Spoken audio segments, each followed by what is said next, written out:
Now, I have watched a lot of Chargers games throughout the years, and I've seen them find ways to lose so many times. But this one, I think, was the most gut wrenching and the one that hurts the most.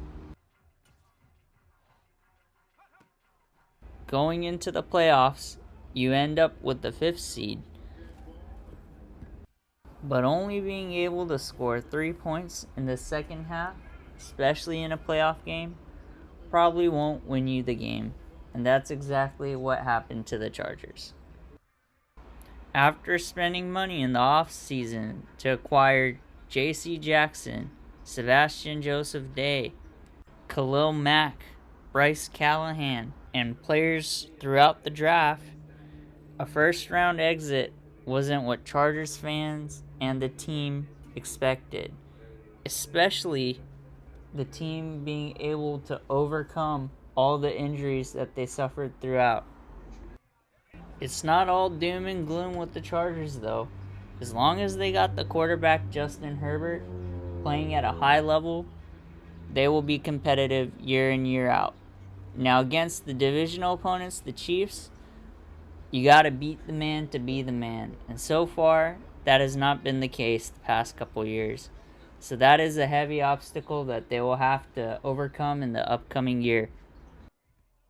Justin Herbert this year just seemed to be breaking records week in, week out. Now it will be up to the ownership and the organization to not let those years go to waste and get the potential out of the team. They have several free agents coming up this year, in Kyle Van Noy, Bryce Callahan, Christian Covington, Morgan Fox, Nasir Adderley on the defense, Andrew Tranquil. That's a big one. Huge linebacker right there. Chargers fans, who do you guys want to see kept on the team, and who are you guys okay with letting walk? Let us know in the comments down below. Because of the off-season spending last year, the Chargers will be projected to be over the cap limit by about $20 million. They can restructure the contracts of Joey Bosa, Khalil Mack, Sebastian Joseph Day, and Corey Linsley to relieve some of that over budget. So free agent signings this year don't seem a very likely option for the Chargers. They will have to improve the roster and fill some holes through the draft, so this will be very important for them this year. Which players would you like to see the Chargers draft in the first round? I know you can unlock the potential of Justin Herbert with the deep threat with a speedster, so that'll be interesting to see if the Chargers pick up on that in the first round. Or if Bijan Robinson's there, they could go running back.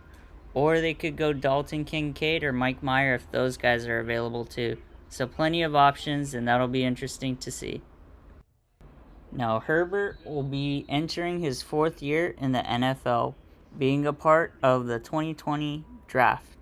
And it'll be interesting to see how much the quarterbacks from that draft will command, with the likes of Joe Burrow, Tua Tagovailoa, and now Super Bowl entrants Jalen Hurts of the Philadelphia Eagles.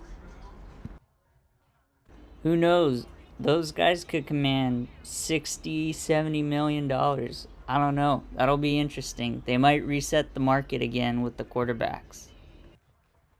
It's also wild to think about the quarterback luck that this franchise has had with Dan Fouts, Drew Brees, Phillip Rivers, and now Justin Herbert.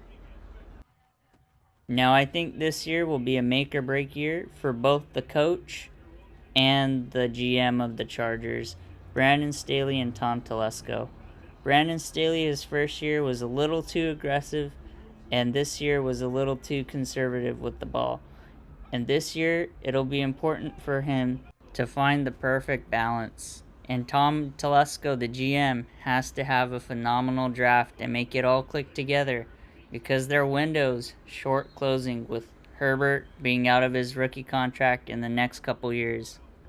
Now it'll be interesting to see the pairing of Kellen Moore and Justin Herbert. Who knows how well that could work? And that'll be interesting to watch. Will the GM be able to bring in and draft guys that'll help Herbert unlock the offense even more? And will Kellen be able to do that? That'll be the real question on the offensive side. As for the defense, they were one of the best in pass coverage this year, but their run defense was still lacking, just like it was last year. And so it'll be important for them to bolster that up and get that unlocked. The Chargers need to figure out how to play clean football. All three phases have to be firing on all cylinders, and not even one side of the football can be lacking, or else that could spell the end and a lot of losses for the Chargers. So that'll be very, very, very important. What do the Chargers fans think the ceiling for the team can be with the current roster? I think they can make a deep run in the playoffs. The Chargers always have close games, so they're always fun to watch.